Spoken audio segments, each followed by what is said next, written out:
इन 3 दिनों में जो हम लोगों ने अगली योजना बनाई उस पर हम खरे उतरे। ऐसा आशीर्वाद हम सबों को दें और समीक्षात्मक उद्बोधन में हम समस्त गुरु भाइयों को ये आशीर्वाद दें कि गुरु कार्य को हम सही दिशा में उनकी इच्छा के अनुरूप ले चले, गुरु के आदेश के अनुरूप ले चले, ऐसा आशीर्वाद।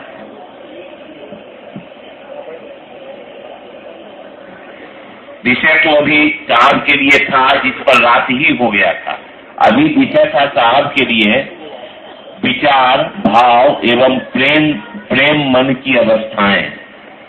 ये विषय रात में ही साहब बोले, जो लोग सुने होंगे साहब इस पर प्रकाश डाल चुके हैं, इसलिए मैं विषय से नहीं बांधना चाहूंगा, मात्र समीक्षात्मक उद्बोधन में आशीर्वचन चाहता हूं कि हम लोग गुरु दिशा में चल जाए।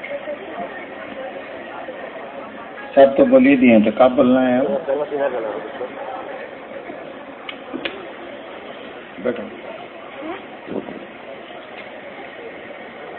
ये 3 दिनों की चल रही कार्यशाला और उसका अब समाप्ति का काल। इस कार्यशाला के पीछे एक ही प्रयोजन था। आम सभा तो सरकारी नियमों के अधीन होती है, लेकिन कार्यशाला जो हुई है उसके पीछे एक ही प्रयोजन था कि हम आप उस शिव को जो सब जगह पूजा जाता है, वो गुरु भी है, इस बात की समझ लोगों में पैदा करें। सूचना तो लोगों को है कि शिव करो, सूचना देने भर से तो काम नहीं चलेगा, वो तो पहले से है। हम लोग चाहते हैं कि हम लोग दूसरों को समझाएं और ऐसा समझाएं कि वो शिव को अपना गुरु माने।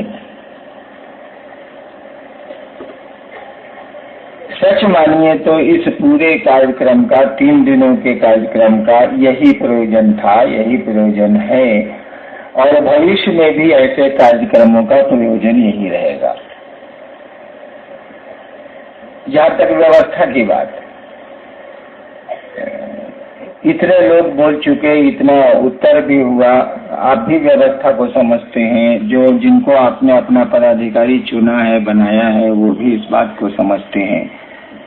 इसको जल्दी से जल्दी लागू करने की जरूरत है, इसको कागज के पन्ने से व्यवहार में लाने की जरूरत है, इसको अमल करने की जरूरत है।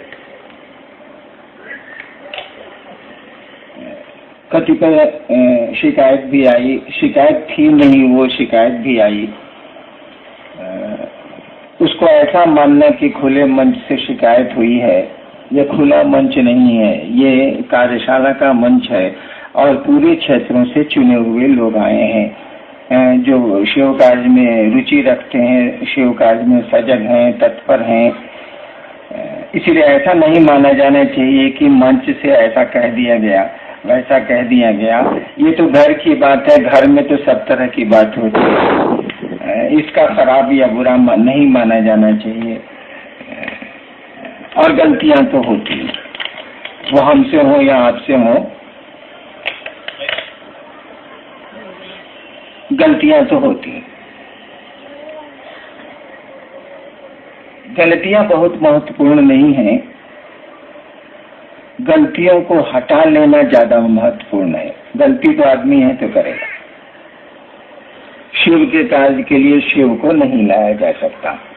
महादेव के काम के लिए महादेव दूसरों के गुरु हो जाएं, एक एक आदमी उस शिव से जुड़ जाए, इस काम के लिए तो महादेव को ढूंढ के नहीं लाइएगा। और महादेव को खुद कर लेना होता तो आज 14,000 साल का इतिहास हमारे आपके पास है। शिव लोगों के गुरु नहीं हुए, आम लोगों के गुरु नहीं हुए, आम जनमानस के गुरु नहीं हुए वो, यानी करना तो हमको आपको ही पड़ेगा। और शिष्य हैं हम, आप तो करेगा दूसरा कौन? गुरु का हाथ पांव ही होता है शिष्य, शिष्य का भी सब कुछ होता है गुरु, और गुरु के लिए भी सब कुछ होता है उसका शिष्य। दोनों के मिलने से ये गुरु शिष्य की परंपरा चलती है। गुरु की कुर्सी का कोई अर्थ नहीं है अगर उसका कोई शिष्य न हो, और शिष्य के लिए भी अगर गुरु न हो तो वो शिष्य हो ही नहीं सकता।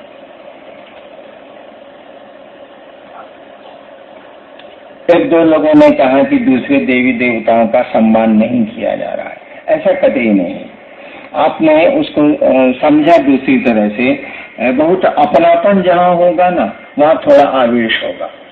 बहुत अपनापन जहाँ होगा वहाँ थोड़ा आवेश होगा। धीरे धीरे ये आवेश कम हो जाता है, लेकिन अपनापन बहुत बढ़ जाता है। जब अपनापन होगा, अब मजनू को आप समझाए चले जा रहे हैं कि देखो लैला को छोड़ के बहुत सारी सुंदरियां हैं, बहुत अच्छी अच्छी लड़कियां हैं, तुम उनसे मोहब्बत कर लो। मजनू नहीं समझेगा। वहां उसका अपनापन है कि कोई आदमी महादेव को अपना समझता है, अपने गुरु को अपना समझता है, शिव को अपना समझता है। वहां उसका अपनापन खड़ा है। और शिव के साथ जो जगत में व्यवहार हुआ है, जनमानस में व्यवहार हुआ है, सम्मान भी दिया गया है, लेकिन और क्या क्या हुआ है थोड़ा नजदीक आ जाइए तो मालूम हो जाएगा। आपका चप्पल कितना घिसा पिटा है आपको पता रहता है, इसीलिए कि आपका चप्पल कितना साफ है कितना गंदा है हमको आपको पता रहता है, क्योंकि हमारा कपड़ा है। ठीक उसी तरह से जिस दिन ये मन समझने लगेगा कि वह महादेव मेरा है, उस दिन उसके बारे में बहुत सारी चीजों का आपको पता चलेगा। कहीं दुख भी होगा, कहीं प्रसन्नता भी होगी। जब आपकी समझ बढ़ेगी तो बहुत सारे बिंदुओं पर लगेगा कि यहाँ अन्याय हुआ है, बहुत सारे बिंदुओं पर लगेगा कि यहाँ न्याय हुआ है। जब लगेगा कि अन्याय हुआ है तो थोड़ा आवेश आएगा, जब लगेगा कि न्याय हुआ है तो थोड़ी खुशी होगी। इसलिए इन चीजों को समझने की जरूरत है। इन चीजों पर बहुत ज्यादा दिमाग दौड़ाने की जरूरत नहीं है। आदमी के रूप में हमको आपको सबका सम्मान करना सीखना चाहिए, वो ठीक। लेकिन अपनापन होता है, वो जैसा भी है उसी का है। मैंने एक बार कहा था ना कि मेरा महादेव जैसा भी है मेरा, वो मांस का लुथड़ा हो, वह ईश्वर हो, वह काला हो, वह गोरा हो, या कुछ भी हो, मेरी बात है, मेरा महादेव। इसमें भाई साहब आप क्यों खराब आपको लग रहा है? मेरा महादेव। इन चीजों का बहुत मानी नहीं है। और जितनी भी आपको लगता है कि गड़बड़ियां हैं, जितना भी आपको लगता है कि असुविधाएं हैं या लोगों के आचरण आपके मन के अनुकूल नहीं है, ये सारी बातें आपके गुरु को समझ में आती हैं। ऐसा कुछ भी नहीं है जो शिव नहीं जानते हैं, ऐसा कुछ भी नहीं होगा जो शिव की जानकारी में हो सकता है, ऐसा कुछ भी नहीं। हमको आपको लगता है ऐसा, वह महादेव को भी लगता है, आपके गुरु को भी लगता है। तब भी उन्होंने कुछ कहा नहीं, चुप रह गए वो। हम आप क्या करेंगे, क्या करते हैं, क्या करना चाहिए, सब मालूम है वो तो शिव को। तब भी वो कुछ बोले नहीं, कुछ उन्होंने कहा नहीं, केवल इतना ही कहा, जाओ दूसरों को समझाओ, दूसरों को समझा के शिव शिष्य बनाओ। समझाओ तो उन्होंने नहीं कहा, उन्होंने कहा कि जाओ दूसरों को शिव शिष्य बनाओ और दूसरों को यही काम करने को कहो।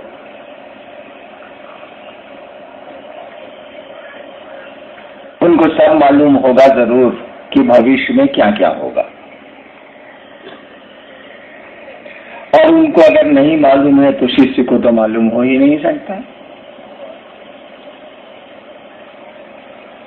तब भी वो कुछ नहीं बोले, चुप रह गए। क्यों चुप रह गए, इसका उत्तर तो उन्हीं के पास है। जो हम लोगों ने सुना उतना ही बोल सकते हैं। यानी जो उसने कहा है, अगर आप उसी पर खड़े रह जाएं। मैंने कहा था एक दो दिन पहले कि आप गड्ढों को देखेंगे तो आपकी यात्रा गड्ढों की ओर होगी, आप खराबियों को देखेंगे तो आपकी यात्रा खराबियों की ओर होगी। आप अच्छाइयों को देखेंगे तो आपकी यात्रा अच्छाई की ओर होगी। तो जो गुरु ने कहा उस पर नजर रखिएगा, उस पर चलने की मंशा रखिएगा, उस पर चलने की कोशिश करिएगा, तो आप देखेंगे धीरे धीरे धीरे धीरे सारी चीजें ठीक हो रही हैं, ठीक हो जाएंगी। याद करिए आज से 20 साल पहले, 15 साल पहले बिहार में जब शिव शिष्यता शुरू हुई थी तो कितनी तरह की बातें आई थी। किसी ने 13 सूत्र बनाए, किसी ने 21 सूत्र बनाए, किसी ने 2 सूत्र बनाए, किसी ने कुछ किया, किसी ने कुछ किया, किसी ने कुछ किया। आज क्या स्थिति? हम लोगों ने कुछ नहीं कहा किसी पर। जो गलत थे वो खुद ही अलग होते चले गए, जो सही थे वो खुद ही सटते चले गए। हम लोगों ने कुछ नहीं कहा, किसी का विरोध नहीं किया, लेकिन चीजें सुधरती चली गई। कितना बहुत कुछ सुंदर हो गया है शिव शिष्यता में। बहुत कम जगह गड़बड़ियां हैं और वो गड़बड़ियां भी खत्म हो जाएंगी अगर उन गड़बड़ियों पर आप ध्यान नहीं देंगे। अगर ध्यान देंगे तो वो रहेंगी, ध्यान नहीं दें, गुरु जो कहते हैं उस पर ध्यान दें, वो चीजें धीरे धीरे खत्म हो जाएंगी। अगर नहीं खत्म होती तो शिव जरूर बोलते, वहां भी कोशिश करने की जरूरत होती तो महादेव जरूर कहते कि उस जगह भी हिट करना, उस जगह भी कोशिश करना। नहीं बोले वो। ऐसे ही उसको गुरुओं का गुरु नहीं कहा जाता है, ऐसे ही वो गुरुओं का मालिक नहीं बना हुआ है जिसके एक वाक्य से संसार की चीजें शिव की ओर घूम सकती हैं, उसी का नाम है महादेव। एक वाक्य उसने कहा, जाओ दूसरों को शिव का शिष्य बनाओ। इतनी सी बात आपको पता हो या नहीं हो, संसार की सारी सिद्धियां इसी आदेश में है, संसार का सारा भोग इसी आदेश में है। शिव ने ही कहा है, इसकी परिधि के बाहर कुछ भी नहीं, कुछ भी नहीं। और होता तो वो जरूर बोलते, और हम लोगों ने तो अपने जीवन में देखा उसके बाहर कहीं कुछ नहीं। संसार की कोई सिद्धि उसके बाहर नहीं है, कोई समृद्धि उसके बाहर नहीं है, कोई सुख उसके बाहर नहीं है, कुछ भी उसके बाहर नहीं है। आध्यात्म जैसी दुनिया उसमें सिमट गई है, बिल्कुल एक मुट्ठी में आ गई है, मात्र उसकी एक पंक्ति में। गुरु इसको कहते हैं, ये है महादेव। और उसने कुछ कहा ही नहीं, बिल्कुल हल्की बात कही कि जाओ दूसरों को शिव से सेवा, और कुछ कहा ही नहीं, बहुत मामूली बात कही। लेकिन जब इसमें आप घुसते हैं, मास्टर वही ना है जो बच्चे को कहे कि कुछ नहीं है बहुआ, कुछ नहीं है, एकदम हल्का है, खाली गुड़वा इधर से उधर करो ना, साला उसी में सब हो जाता। बढ़िया मास्टर तो आपको पहले बताएगा नहीं कि बहुत आगे बहुत गहराई है या कठिनाई है, वो तो जान ही रहा है कि कम पानी में तैर रहा है, धीरे धीरे वो ज्यादा पानी को भी तैरिए जाएगा ही। लेकिन मैं पहले कम पानी में तैरना सीखे तो आप बुझे हैं कि 2 तरीके। टॉप में हमको महादेव सिखा रहे हैं तैरना, जीना, आगे तालाब भी है, उसके बाद समुद्र भी है, और तब आपको कोई दिक्कत नहीं है, आप पार कर जाएंगे क्योंकि तब में आपने तैरना सीख लिया। हमने तो यही पाया है कि शिव ने जो कहा बड़ा आसान सा लगा, अब उतना ही भारी लगता है, उतना ही कठिन लगता है। लेकिन क्या करिएगा, गुरु का आदेश है, हमको आपको करना है। हम लोग क्या कर सकते हैं? जो उन्होंने कहा है हमको आपको करना है। और व्यवस्था और सुरक्षा और भोजन और ये बहुत मानी नहीं रखते। ठीक है, लौकिक दृष्टिकोण से आप लोग बात कर रहे थे, मैं सुन रहा था, इसका बहुत अर्थ नहीं है। सब कुछ हम लोग अपने माथे ले लेंगे तो कुछ तो शिव करेंगे, कुछ तो महादेव को करना होगा, कुछ उनके भी हिस्से छोड़ दीजिए कि वो कुछ करें, थोड़ा करें। तो सुरक्षा बहुत मानी नहीं रखती है, गड़बड़ियां बहुत माने नहीं रखती है, और व्यवस्था बहुत माने नहीं रखती है। ये लौकिक दृष्टिकोण से गलत है, इसीलिए लौकिक समाधान पर आप बात कर रहे थे। ठीक है, बात होनी चाहिए कि लौकिक मामला है तो लौकिक समाधान ढूंढे जाने चाहिए, लेकिन आपका लोक भी परलोक से ही चलता है भाई साहब। आपका हमारा लोक भी परलोक से ही चलता है। हमारा जीवन, हमारी सांसें, हमारा आना, हमारा जाना, हमारा रहना लोक से निर्धारित नहीं है। हम आप बैठ के किसी के, इतने आदमी हैं, किसी के जीवन को नहीं बचा सकते। बहुत कठिन है। देखिए फिर इतने लोग हैं, इतनी शक्तियां हैं, सब टुकड़े टुकड़े में शक्तियां बैठी हैं उस शिव की, कुछ नहीं कर सकते। यानी हमारा आपका ये जीवन भी वहीं से चलता है, दिखता है लोक में, लेकिन इसके पीछे जो ऊर्जा आई है, जो शक्ति काम कर रही है, वो हमारे आपकी आंखों से नजर नहीं आती। वो परलोक की है, दूसरे लोक की। तो लौकिक रूप से जो व्यवस्थाएं जरूरी है हम आप जरूर करेंगे और हमको आपको करना चाहिए। क्योंकि लोक में हम रहते हैं, इस दुनिया में हम रहते हैं, तुरंत आरोप और आक्षेप हम पर आप पर लगेंगे। तुरंत लोग कहेंगे कि ऐसा हुआ, ऐसा हुआ, ऐसा हुआ। इससे तो बचना ही पड़ेगा। लेकिन अगर महादेव का आदेश आप ठीक से करते हैं तो ये आरोप नहीं लगेंगे। आपको महादेव ने कहा दूसरों को शिव शिष्य बनाओ, अब आप शराब पी के मंच पर जाइएगा, लोग कहेगा दारू पिए हुए हैं, साला क्या बोले। देखिए गुरु का आदेश आपको गड़बड़ा रहा है। उन्होंने कहा दूसरों को शिव शिष्य बनाओ, वो कहेगा कि नहीं साहब कौन सी बोलेगा, शिव शिष्य बनाओ, ऐसा अपने दारू पी के बैठाओ। देखिए आपको गुरु का कार्य करने में संयम बरतने की जरूरत हो गई। आप गंदा रहेंगे, बहुत गंदा रहेंगे, लोग कितना गंदा रहता है, देह बसा रहा है, साला इसके बगल में क्यों बैठेगा, चलो हटो, फिर शिव से नहीं बनेगा। बहुत सारी बातें मैंने अपने जीवन में देखा है कि बहुत कुछ संयम खुद ब खुद हमको आपको करना पड़ता है गुरु कार्य के लिए। और महादेव ने कुछ नहीं कहा। आज से 15 साल पहले कार्यशाला हुई थी तो लोगों ने प्रस्ताव दिया था कि शिव शिष्यता में अनुशासन लागू किया जाए। शिव शिष्यता में अनुशासन लागू किया जाए।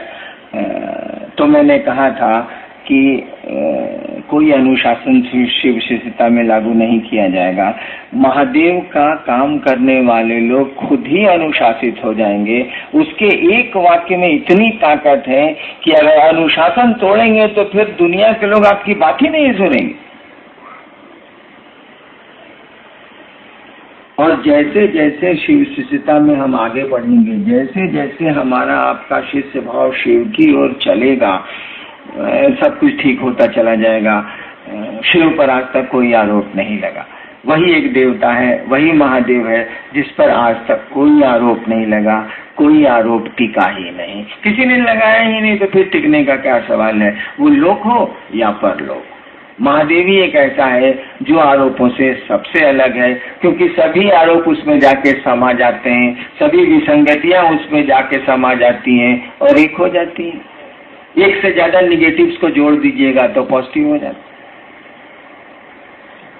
25 बार ना ना ना ना कहिएगा वहां हो जाए। दो ना मिलके एक हाँ बनाते हैं।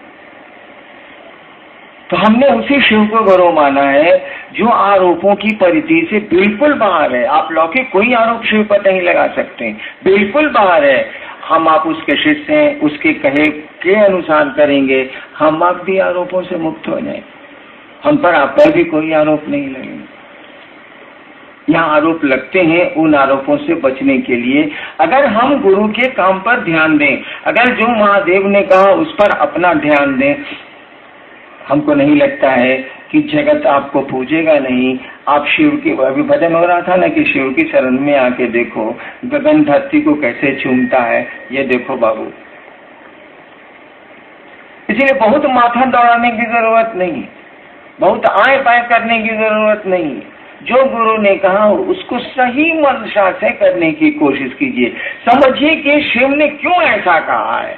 अगर आप समझते हैं कि शिव ने इसको पैसा कमाने के लिए कहा है, शिव ने इससे प्रतिष्ठा कमाने को कहा है, इससे सम्मान हमको हासिल होगा, दुनिया और मोहल्ले और शहर के लोग मुझको जानेंगे, इस काम के लिए शिव ने आपको ये काम नहीं दिया है। उन्होंने इस काम के लिए दिया है कि दूसरों के मन में उस शिव के गुरु स्वरूप को बैठाओ ताकि वो शिष्य बन सके और शिव की ओर अपना शिष्य भाव दे सके। बाकी काम गुरु का है, गुरु करेंगे।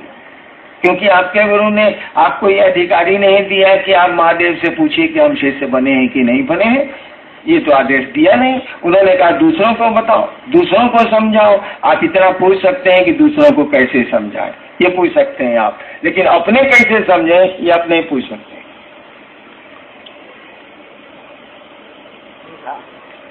क्यों कहा ऐसा? क्यों नहीं कहा कि तुम पूछना हमसे कि तुम शिव शिष्य हुए कि नहीं हुए? क्यों कहा? क्यों नहीं कहा? इसीलिए नहीं कहा, ये तो गुरु की जिम्मेवारी है। कोई शिष्य होगा तो उसको शिव बनाने की गुरु की जिम्मेवारी है। तो वो क्यों तुमसे आपसे कहेगा कि तुम कहाँ पहुंचे हमसे पूछना? उसकी तो ड्यूटी है, वो तो करेगा। तो आपको स्कोप क्यों देगा? नहीं होगा कब न पूछिएगा। यह जो गुरु ने कहा और उससे जो नतीजे आने वाले थे, आने वाले हैं, वो नतीजे नहीं आएंगे तब ना सवाल उठेंगे। नतीजे नहीं आने का कौन सवाल है? 5 करोड़ मच्छर विक्रांत जलपोत पर बैठ गया है। वो जो पहले चलता था ना जलपोत विक्रांत, अब तो बंद हो गया।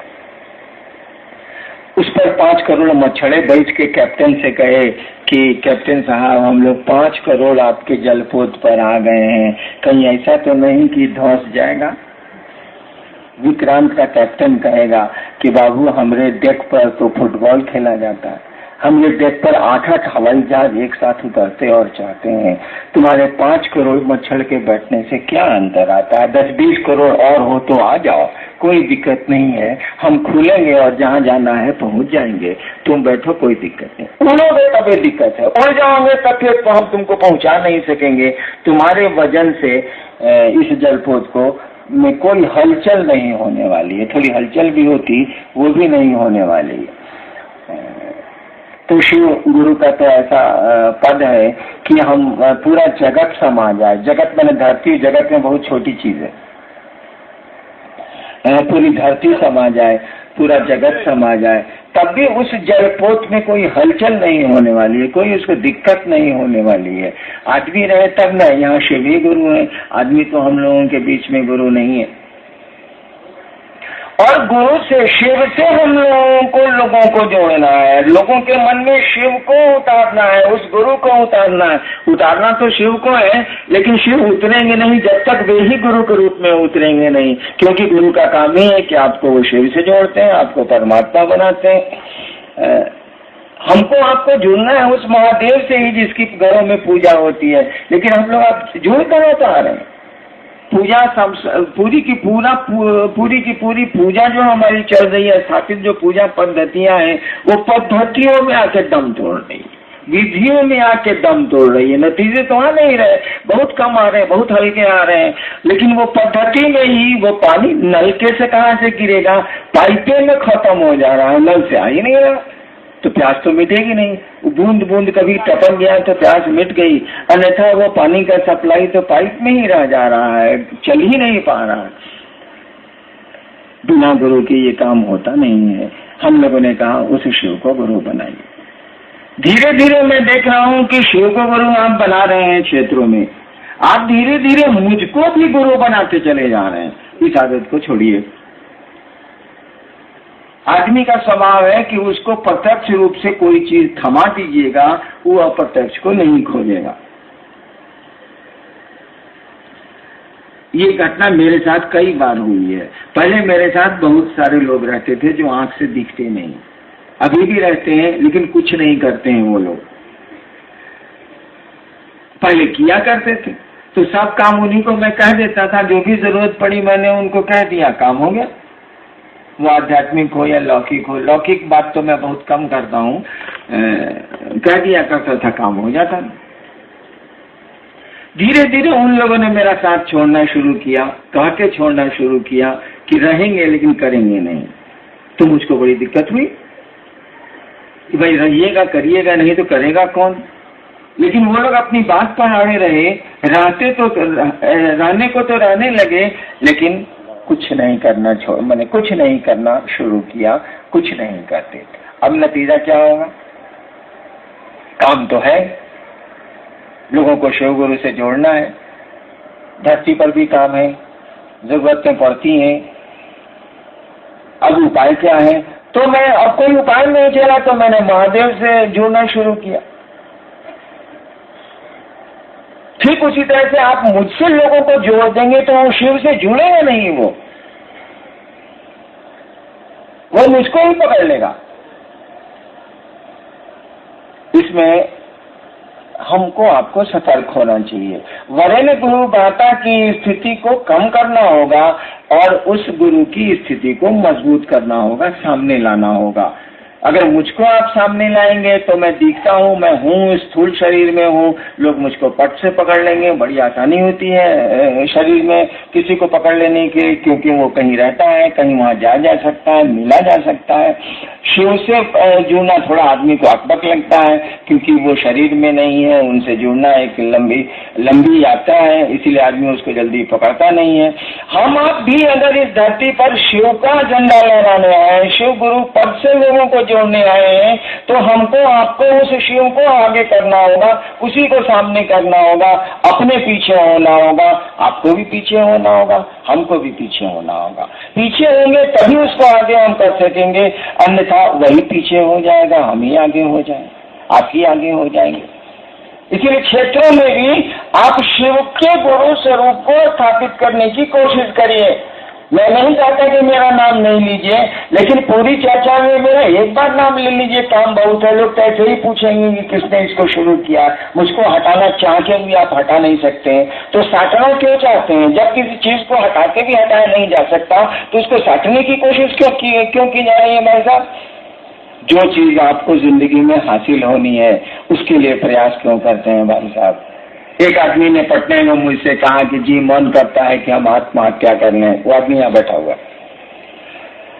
15-20 साल पहले की बात है कि उस आदमी ने हमसे कहा कि जी एकदम परेशानी, जगत की दुनिया, जगत है, दुनिया है, आत्महत्या कर लें। मैंने कहा था अगर आत्महत्या नहीं करिएगा तो मरिएगा नहीं क्या? भाई मरेगा तो सब कोई इस दुनिया में है। तो भाई जो काम होने वाले उसको आप कहाँ कर रहे हैं? दूसरे को करने दीजिए।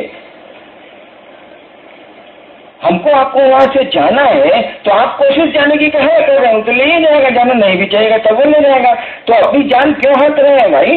क्यों आत्महत्या करना चाह रहे हैं आप? क्योंकि आपकी हत्या तो होने वाली है, भले वो हत्या कानून में हत्या नहीं हो, मौत उसको भले कह दीजिए आप, लेकिन हमको आपको तो यहाँ से हंता योग तो ही ले रहे हैं, मरना तो ही ले। तू कमाओ काहे कर रहे? आप जब भी शिव से अपने को जोड़ेंगे, जब भी आप शिव गुरु से अपने को जोड़ेंगे, आज तक तंत्र का नियम रहा है, आज तक पूजा का नियम रहा है। भारतवर्ष बहुत होशियार देश है ये, इसने जिसको भी परमानेंट करना चाहे उसको शिव से जोड़ा है। जिस देवी को इसने चाहा कि ये देवी बनी रहे उनको शिव से जोड़ दिया गया। जिनको कम जोड़ा गया वो धीरे धीरे मिट गई, जिनको पूरी तरह शिव से जोड़ा गया वो है, आज भी है, एक बलि है शिव से वही, क्योंकि वही शिव सत्य है, वही सुंदर है।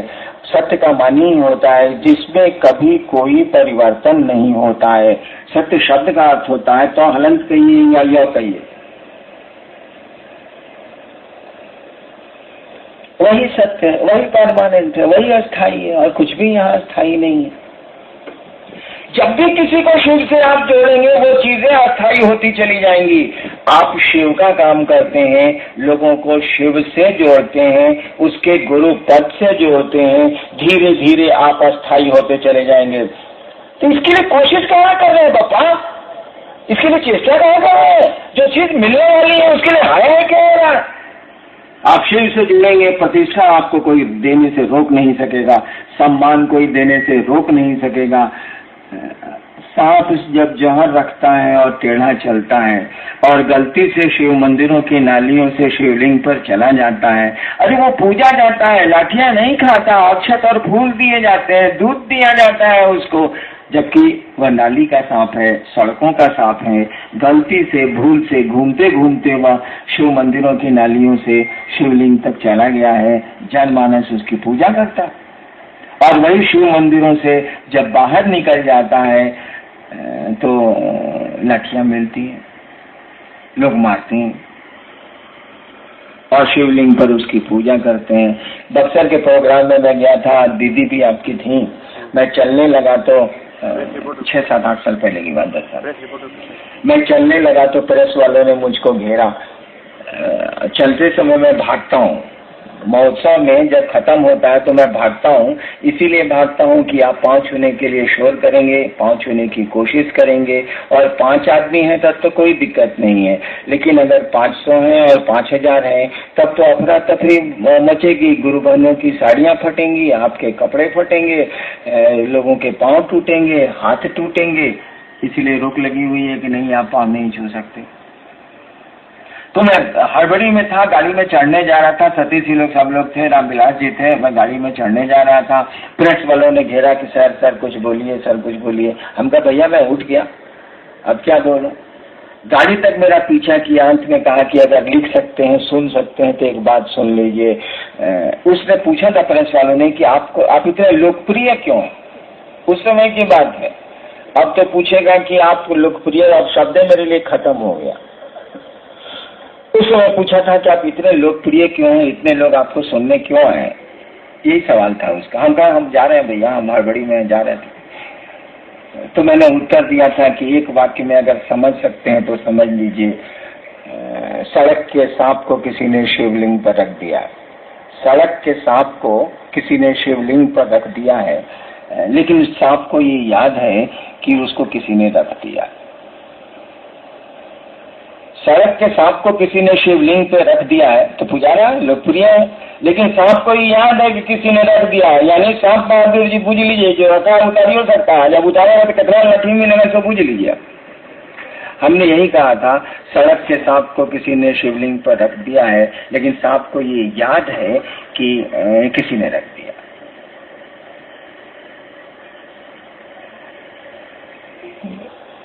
तो सम्मान तो हम लोगों के पीछे पीछे चल रहा,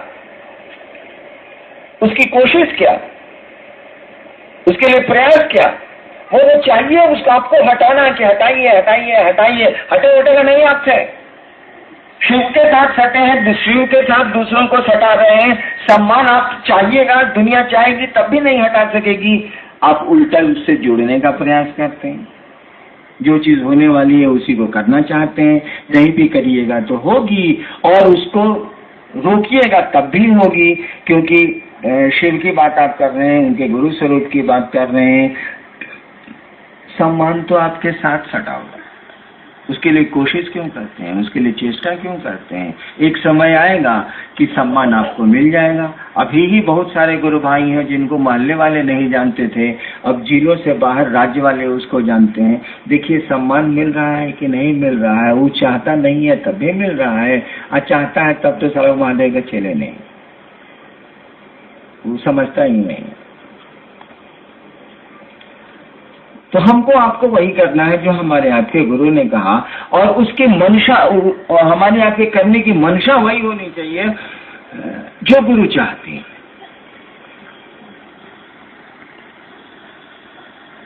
और एक जगह तो हम लोग ऐसा कर ही सकते हैं, मैं कहाँ लौकिक जगत में किसी को कुछ बोलता हूँ, आप कैसा रहते हैं, क्या करते हैं, क्या नहीं करते हैं, मैं कुछ बोलता नहीं, केवल बोलता हूँ कि आप महादेव का काम करिए, लोगों को शिव से बनाइए, लोगों को समझाइए। मैं जानता हूँ कि इस काम को जैसे करेंगे आपका लौकिक आचरण ठीक हो जाए, क्योंकि करने के पहले आपको लौकिक आचरण धीरे धीरे ठीक ही करना होगा, अन्यथा आप कर ही नहीं सकेंगे। मैं कुछ नहीं बोलता, आप केवल आपको प्रेरित करता हूँ कि अपने गुरु से लोगों को जोड़िए, और आप नहीं जोड़ पाते हैं तो इसके लिए अपने गुरु से दया मांगिए। जिसने आदेश दिया है उसको कहिएगा ना कि हमसे ये काम नहीं हो रहा है, अब वो कोई उपाय सोचेगा कि काहे नहीं हो रहा। वैसे मैंने देखा है कि जब भी आप अपने महादेव से ये कहते हैं कि आपका आदेश हमसे नहीं हो रहा है, और कहने का सिलसिला आप जारी रखते हैं क्योंकि आपका मन कर रहा है करने को, धीरे धीरे धीरे धीरे रास्ते खुल जाते हैं, रास्ते बन जाते हैं। जो असुविधाएं आपको हैं, जो बाधाएं हैं, जो अवरोध हैं, वो धीरे धीरे खत्म होने लगते हैं। क्यों? इसीलिए कि हमारे आपके संस्कार किसको कहते हैं? ये हम लोग बोलते हैं कि संस्कार इसका अच्छा है, संस्कार इसका खराब है। संस्कार शब्द कहाँ से क्या होगा? संस्कार का मानी क्या है? कुछ नहीं है। संस्कार का मानी है हमने आपने जो किया है पहले, उसका फल आपको अभी मिला नहीं है, वह बीज के रूप में, सीड के रूप में, बिया के रूप में आपके साथ है, उसी को बोलते हैं संस्कार।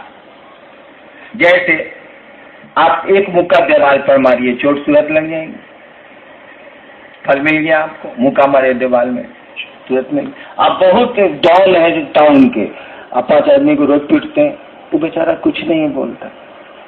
दीवार में आपने ठोकर मारी तो चोट आपको लग गई, कर्म किया तो फल ले लिया आपने। लेकिन आप बहुत बड़े डॉन है शहर के, रोज 5 आदमी को 5 लपड़ मारते हैं, वो बेचारा गरीब है, कमजोर है, कुछ नहीं बोलता। इसके भी तो फल आपको मिलेंगे भाई साहब। तुरंत तो नहीं मिले इसीलिए कि डॉन है आप, तुरंत तो नहीं आपको कर्म का फल मिला। लेकिन ऐसा तो नहीं है कि नहीं मिलेगा, मिलेगा। तो जब तक नहीं वह फलता है पेड़, वह दिया जब तक अंकुरित नहीं होता है, इसी स्थिति को बोलते हैं संस्कार। जब कर्म फल फल जाएगा तो खत्म हो गया, उसको संस्कार नहीं बोलते। तो कर्म फल जब फलित होगा तो जो दिखेगा, लोग कहते हैं देखो इसका संस्कार अच्छा नहीं है, कुछ नहीं हुआ है। कर्म फल का बिया फलित हुआ है, इसीलिए आप पर आरोप अब लग रहे हैं, आप ऐसा करते हैं, आप ऐसा करते हैं, आपका संस्कार एकदम खराब हो गया। किसी को आप कहते हैं इसका संस्कार बहुत बढ़िया है, कुछ नहीं हुआ है। पूर्व जन्म का बिया या पहले का की कमाई आपकी फलित हो रही है, जिसके चलते आपको समाज एक ओहदा दिए हुए हैं, आपको इज्जत दिए हुए हैं। लोग कहते हैं कि इसका संस्कार बहुत अच्छा है। वही कर्म फल के जो बीज हमारे आपके हैं ना, वे ही हमको आपको शिव की ओर नहीं चलने देते, क्योंकि वही शिव जगत की इच्छा से हमारे आपके रूपायित हुआ है। तो जगत में आने के चलते, जगत के आकर्षण के चलते जो हम कर्म करते हैं, तुरंत फल जिनके नहीं मिलते हैं, वो तो सीट रहते हैं दिया के रूप में, और दिया आपको दर्द नहीं देता है। पीपल का बीज, बरगद का बीज राई के दाने के बराबर होता है, कुछ नहीं है उसमें, मसल दीजिए खत्म हो जाएगा। लेकिन अगर सही वातावरण मिल गया, सही जमीन मिल गई, सही मौसम मिल गया, तो क्या होगा? वही बरगद का छोटा सा राई के दाना बराबर एक छोटा सा दिया विशाल वृक्ष बनता है। इतना विशाल कि हाथियों को उसमें बांधा जाता है, और पेड़ को पता भी नहीं चलता कि मेरे जड़ों में 10-10 हाथी बांधे गए। लेकिन उसी का बिया मसल दीजिए खत्म हो जाएगा, उसका अस्तित्व मिट जाएगा। तो हमारे आपके संस्कार हमको आपको शिव की ओर नहीं चलने देते, वे रोकते हैं, क्योंकि हम लोगों ने जगत के आकर्षण में जीना सीखा है, पहले भी जीते रहे हैं, जीना सीखा है। जगत में का आकर्षण हमारे आपके मन में है, शिव का आकर्षण पकड़ाने की स्थिति नहीं है, वैसा माहौल नहीं मिल रहा, बस सीध है। शिव के आकर्षण का बिया सबके पास है, होना ही होना है, नहीं कैसे होगा। मैं इसकी व्याख्या भी कर सकता हूँ। दिया है हम लोग के पास, लेकिन न हवा ठीक मिलती है, न पानी ठीक मिलता है, न मौसम ठीक मिलता है, तो दिया अंकुरित ही नहीं होता, दबाई हो जाता है, झाड़ियाँ उग जाती है, जिसको सही में उगना चाहिए था पौधे को, उगता ही नहीं है। पानी नहीं है, हवा नहीं है, मौसम नहीं है, आध्यात्मिक परिवेश होगा तब न आध्यात्म का बिया पनपेगा। परिवेश ही नहीं है, कोई समझाने वाला ही नहीं है, कोई बताने वाला ही नहीं है, कोई प्रेरित करने वाला ही नहीं है, और इसीलिए महादेव ने कह दिया जाओ दूसरों को समझाओ। सीट उनके पास है, सीट सबके पास है, दिया सबके पास है। अनुकूल वातावरण दोगे, अनुकूल पानी दोगे, अनुकूल हवा दोगे, अनुकूल मौसम दोगे, तभी ना वो दिया पनपेगा, अंकुरित होगा। अन्यथा कैसे अंकुरित होगा? पड़ा रहेगा, बहुत ज्यादा स्थितियां खराब हुई तो सड़ जाएगा।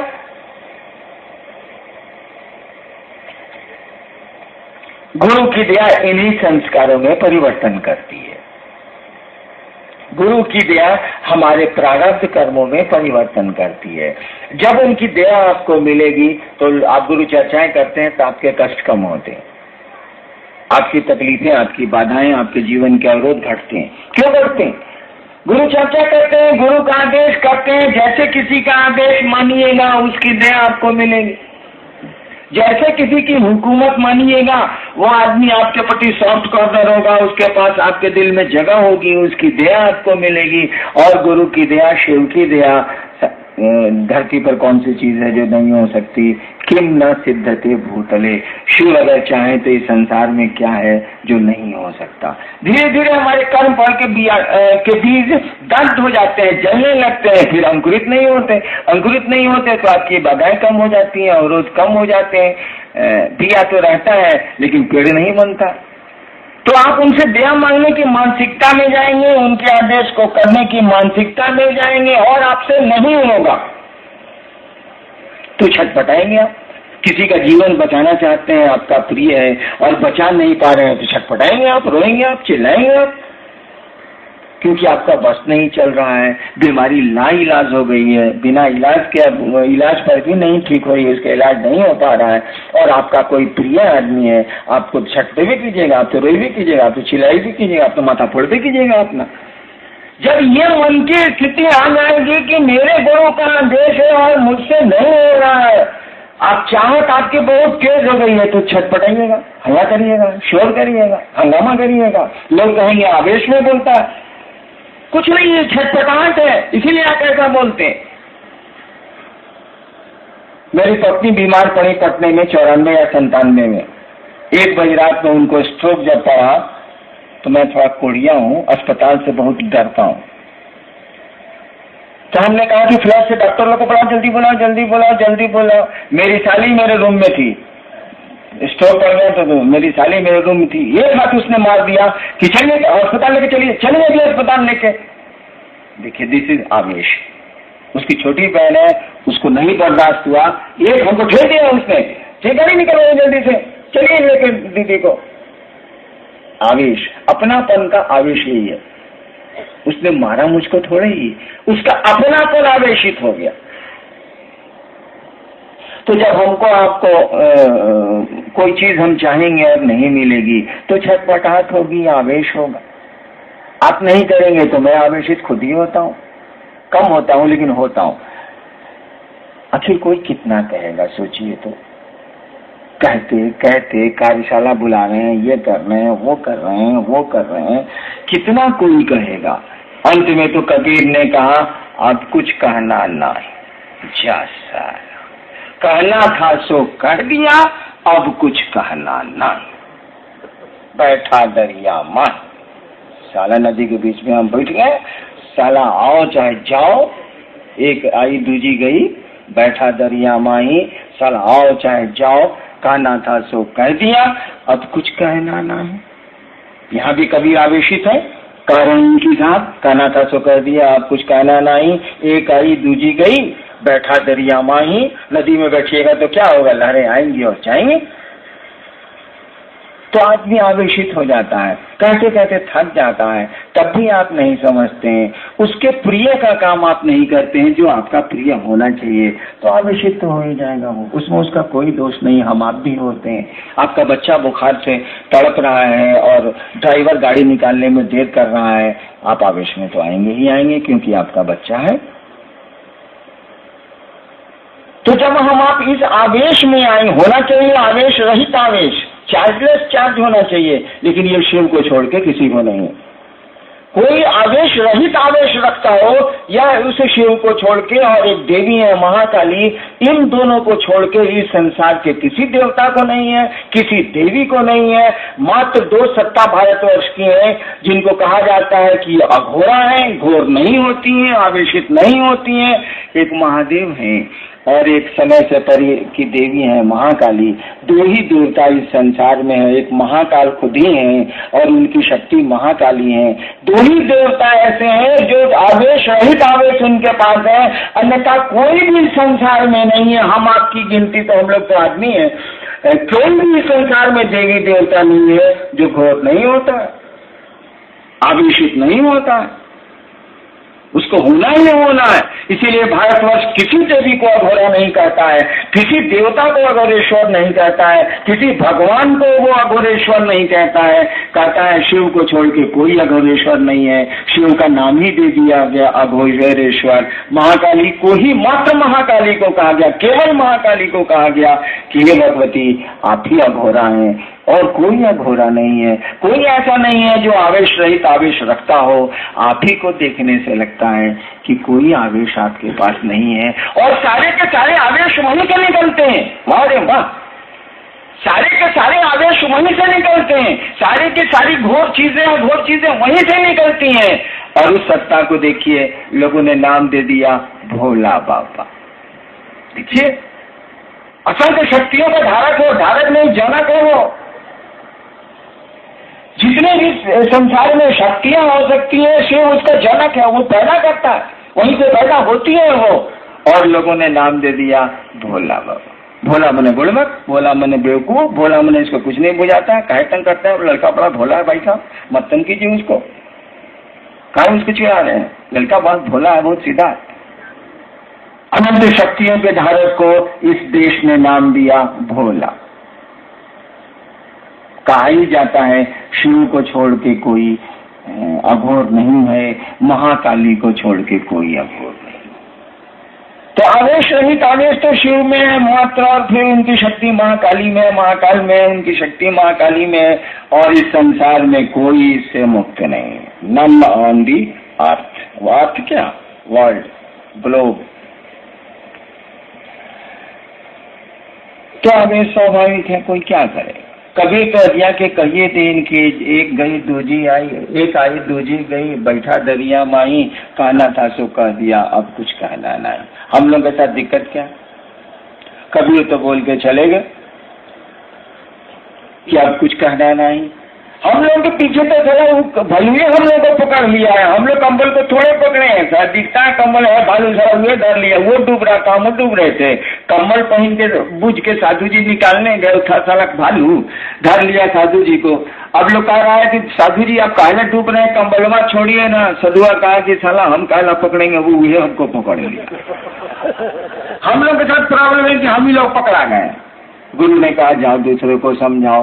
अब आप कह नहीं सकते हैं कि अब कुछ कहना नहीं, फेरा लग गया।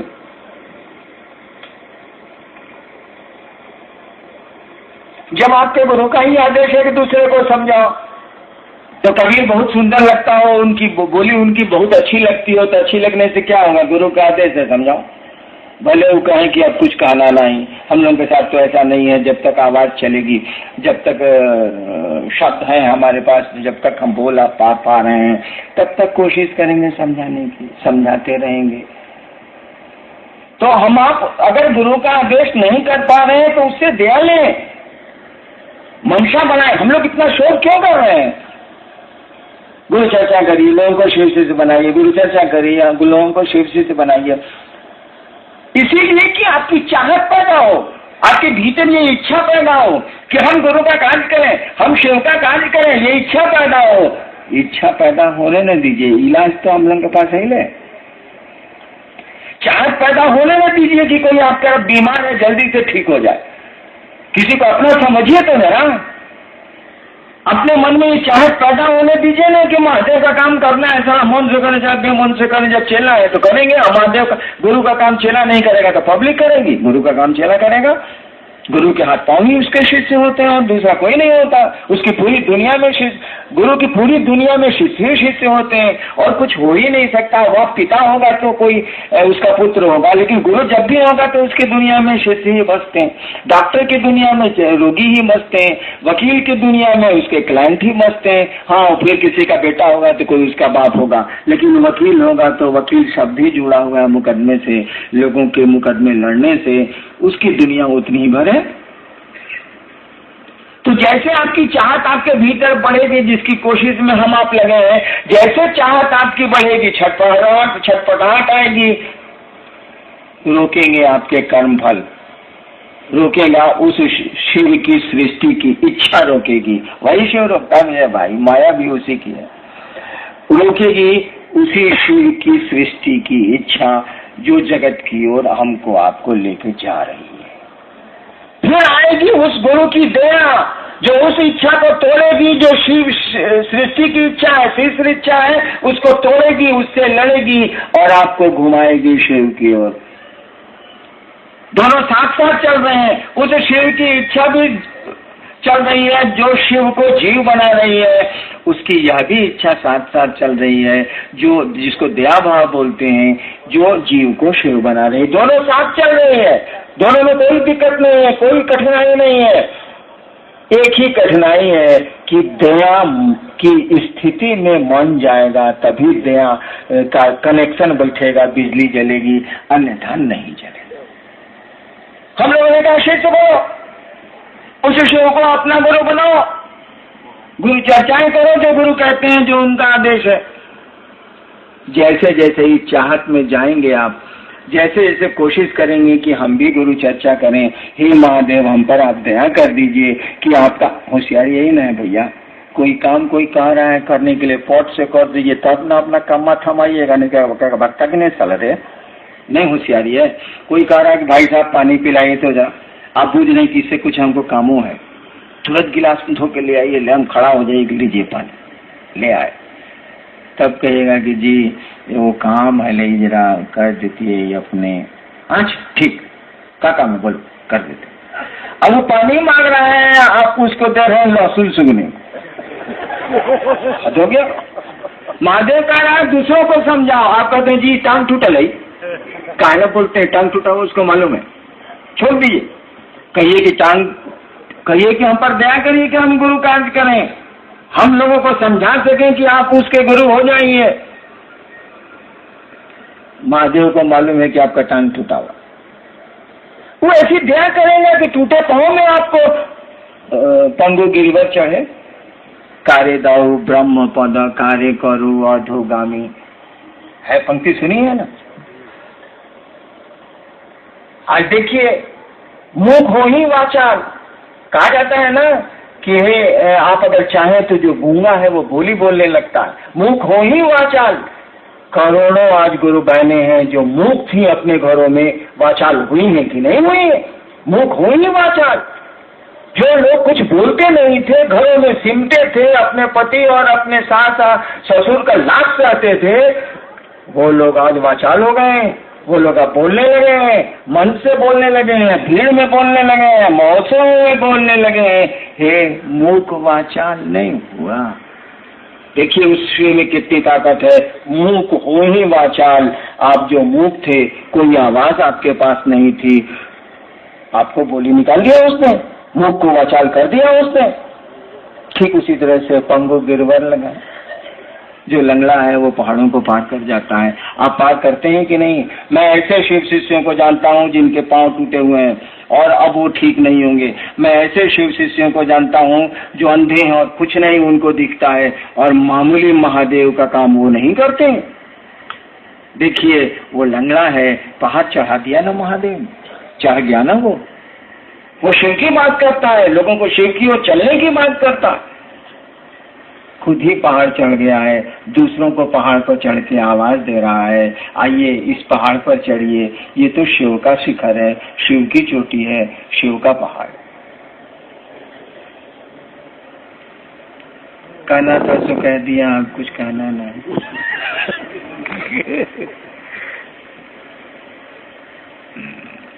मुझको तो अच्छा लगा आपका आना, आपको मेरा आना अच्छा लगा कि नहीं लगा ये मैं नहीं जानता, लेकिन मुझको आपका आना जरूर अच्छा लगा।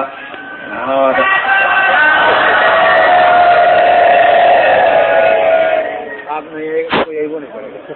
वैसे कहने से तो नहीं होगा, लेकिन मेरा दिल जानता है, आपसे मिलकर मैं बहुत प्रसन्न होता हूँ। लेकिन आपकी घटिया बातों को सुन के थोड़ा मुझको आवेश भी आता है। शिव नहीं हूँ इसीलिए आवेश तो आएगा ही आएगा। मैं हीरा बांटता हूँ, आप यहाँ से ले जाते हैं बालू, गुस्सा तो जरूर आए। आप आके कहते हैं कि ये दिक्कत है, ये दिक्कत है, ये दिक्कत है, ये दिक्कत है। हम कहते हैं तुम शिव को ले जाओ नहीं यार, वो अस्थाई निदान है तुम्हारा। तुम्हारी एक बीमारी तो मैं ठीक कर सकता हूँ, तुम्हारे एक कष्ट को तो मैं हटा सकता हूँ, लेकिन ऐसा थोड़ी है कि फिर रक्त बीज की तरह ये राक्षस पनपेंगे नहीं। एक एक बूंद जैसे जैसे खून गिरेगा, रक्त बीज की तरह दूसरा राक्षस पैदा होगा। जीवन दे डरे को दंड। हम आप इस धरती पर आए हैं, कौन धरती पर सुख पाया जरा हमको बता दीजिए तो। कोई है? कोई नहीं है। एक बड़ी सुंदर कहानी है, मैं कभी कभी कहता था पहले, महाभारत खत्म हो रहा, 18 दिन का महाभारत खत्म हो रहा। भीष्म पितामह शरशैया पर लेटे हुए, उनको इच्छा मृत्यु थी, इसीलिए उन्होंने कहा था कि सूर्य जिस दिन उत्तरायण होंगे मैं अपना शरीर छोड़ूंगा। महाभारत खत्म हो चुका है, 7 आदमी जिंदा। 5 पांडव, सात्विकी और वो कौन, छोड़िए कहानियां मैं भूल जाता हूँ। 7 आदमी जिंदा है। अर्जुन कह रहे हैं कृष्ण से, लाशें पड़ी हैं, जो चित्रण हम लोग के सामने किया गया, हम लोग क्या जाने, सारा महाभारत के समय में हम लोग कुकुर थे कि आदमी थे, क्या पता। अर्जुन कहते हैं कृष्ण से कि हे केशव, चलें हम लोग भीष्म पितामह का दर्शन कर लें, पितामह का दर्शन कर लें। कृष्ण आते हैं, वो 5 पांडव, हाँ सात्विकी कृष्ण और 5 पांडव साथ हो ही गया। ये लोग आते हैं, भीष्म पितामह के सामने खड़े होते हैं, वो शरशय्या पर लेटे हुए हैं, भीष्म की आंखों से आंसू बह रहे, लेटे लेटे दोनों तरफ से आंख से आंसू बह रहे। अर्जुन ने भीष्म पितामह की आंख में आंसू देखे तो कृष्ण से सवाल किया कि केशव, पितामह को तो इच्छा मृत्यु है, 10 वसुओं में एक है, ये शिव के अनन्य भक्त हुई है, परशुराम के शिष्य थे, और तब मौत से इनकी आंख में आंसू क्यों, मौत के भय से इनकी आंख में आंसू है। 10 वसुओं में एक है, इच्छा मृत्यु इनको प्राप्त है, परशुराम, महर्षि परशुराम के शिष्य है ये, और तब मौत का भय इनको सता रहा है, इनकी आंख में आंसू है। अर्जुन कृष्ण से पूछा है, कृष्ण कोई उत्तर नहीं दे रहा, चुप। सवाल हुआ है केशव से, उत्तर आप दे रहे हैं भीष्म पितामह, लेटे लेटे। और भीष्म पितामह अर्जुन को उत्तर नहीं दे रहे हैं, अब कृष्ण को उत्तर दे रहे हैं। सवाल अर्जुन का केशव से है, केशव कुछ नहीं बोल रहे हैं, और भीष्म पितामह उत्तर दे रहे हैं अर्जुन को नहीं, कृष्ण को। भीष्म ने कहा, पितामह ने कहा कि केशव, मेरे आंखों में आंसू इसलिए नहीं है कि मुझको मृत्यु का भय है, मुझको तो इच्छा मृत्यु प्राप्त है, मौत से मुझको कोई भय नहीं। मेरी आंखों में आंसू इसलिए है कि जब से कृष्ण तुम्हारे, केशव तुम इन लोगों के साथ आए हो द्रौपदी के स्वयंवर से, मेरी आंखों में आंसू इसलिए है कि जब से केशव तुम पांडवों के साथ आए हो, साक्षात, मैं जानता हूं कि तुम साक्षात ईश्वर हो, साक्षात ईश्वर पांडवों के साथ हैं, और द्रौपदी के स्वयंवर में साथ आए थे। द्रौपदी के स्वयंवर से लेके आज तक दुखों का जो पहाड़ पांडवों पर गिरा है, उससे तो कौरव भी वंचित हैं। मैं इसीलिए मेरी आंखों में आंसू हैं कि उस परमात्मा की लीला का तो कुछ पता ही नहीं चलता। साक्षात परमात्मा पांडवों के साथ है, और कौन सा नतीजा इनका नहीं हुआ है। जब से साथ है, द्रौपदी के स्वयंवर से लेके आज तक जब से साथ है, इन पर जो दुखों और पहाड़ों का तूफान गिरा है, वो तो पांडवों पर भी नहीं, कौरवों पर भी नहीं गिरा। मेरी समझ में नहीं आता कि ईश्वर साथ में है, साक्षात केशव आप साथ में है, तब तो उनका सब नतीजा मुड़ गया। उस परमात्मा की, उस महाकाल की क्या लीला है, ये मेरी समझ में नहीं आ रहा है, और इसीलिए आंखों से आंसू बह रहे हैं। तो दुखों का क्या लीजिएगा, रुकावटों का क्या लीजिएगा। शिव भी साथ रहेंगे, और शरीर में हम आप हैं, और वो भी अगर शरीर में रहेंगे तो अपने ही नियम में बंद के शिव को रोना पड़ता है, हंसना पड़ता है। उसी के नियम बनाए हुए हैं, लेकिन नियम जब कानून सरकार ने बना दिया है, तो सरकार का कोई भी उच्च से उच्च पदाधिकारी हो, वह नियम उसको भी समेटते हैं।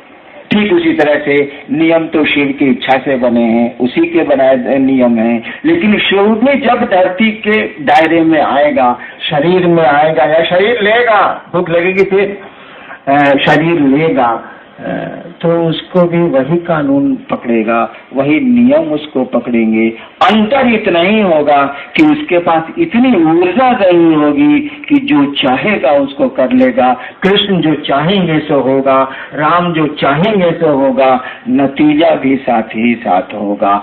कृष्ण भी साथ रहेंगे तो पांडवों का नतीजा होना ही होना है, लेकिन कृष्ण ने जो चाहा वो कर लिया। शिव भी शरीर में आएंगे, जो चाहेंगे कर लेंगे, शिव करें या न करें, हम उनके शिष्य हैं, हम भी जो चाहेंगे सो कर लेंगे। कम से कम गुरु के आदेश को जगत में उतार के तो जरूर दिखला देंगे। आप सबों को मेरा प्रणाम। अब बताइएगा नहीं, अपना तभी नहीं कीजिएगा, खाने के लिए इत्मीनान से खाइएगा, नहीं खाइएगा तो भी कोई बहुत जुल्म नहीं हो जाए।